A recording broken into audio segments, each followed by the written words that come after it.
What is up, everybody? Today we're going to be doing a visualization drill, and I'm going to give you a little bit more insight on visualizing the quote future.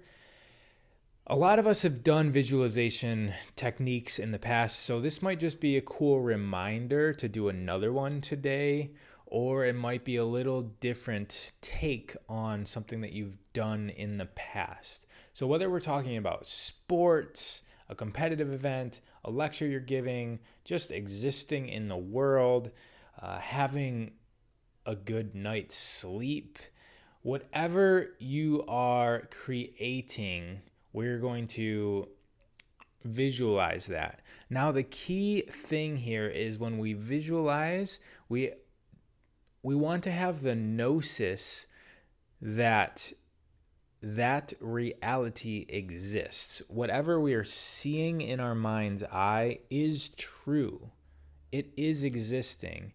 And during that visualization, the purpose of it is to become harmonious with the vibrations of the frequency of that reality so that your steering wheel gets turned towards that reality that is already existing.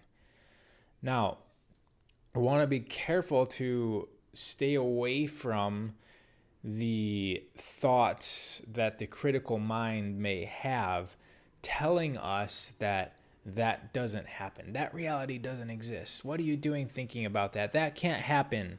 All of these things are going to, especially in a meditative state, it's going to separate you from the reality that you are steering yourself to. So when we visualize, we want to at least have the intellectual understanding that all realities are possible, and the one that I'm thinking of right now, the one that I'm seeing and harmonizing to, is happening. It's happening now.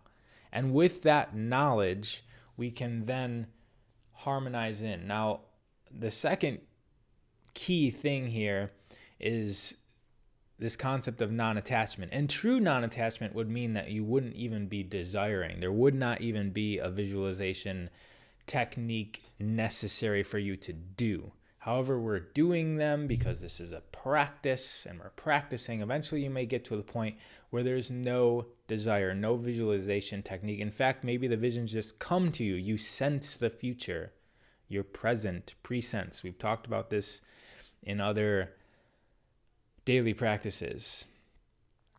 However, once we do the visualization, we want to also practice non-attachment, which means if we feel like our boat is steering in a different direction than we thought, keep that energetic field.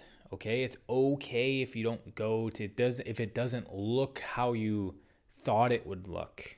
Okay, keep the field of who you are determined to be, and even if you go, instead of winning the Super Bowl or getting to the NFL, you're coaching Little League. The only difference of that experience is your own perspective of it. Yeah, that's a. You even seen me like, is that true? No, it is true. If you're a Super Bowl champion and you are validated on a grand stage with millions and millions of people who know your name, and there's a feeling, there's a resonance that gives you. There's no difference between you being that person or you being a high school football coach or a little league football coach.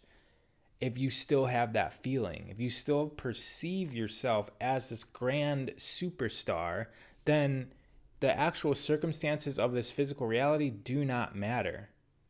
And this is the heaven scenario, okay? When everything in your life is harmonious because you subscribe to it being harmonious. The heaven scenario isn't some place where there's a beautiful white picket fence and waterfalls and naked people that are beautiful walking around. That happens here. It happens right here in front of us. We become that. Visualize. So backing it up because I went on a tangent. We're going to visualize. We're going to have the knowing that this reality exists. We're going to harmonize to that reality, and we're going to be that reality no matter what. we're unattached to the physical constructs that actually present themselves in front of us. We are in control of the perception of them. Sayonara. Have a good one.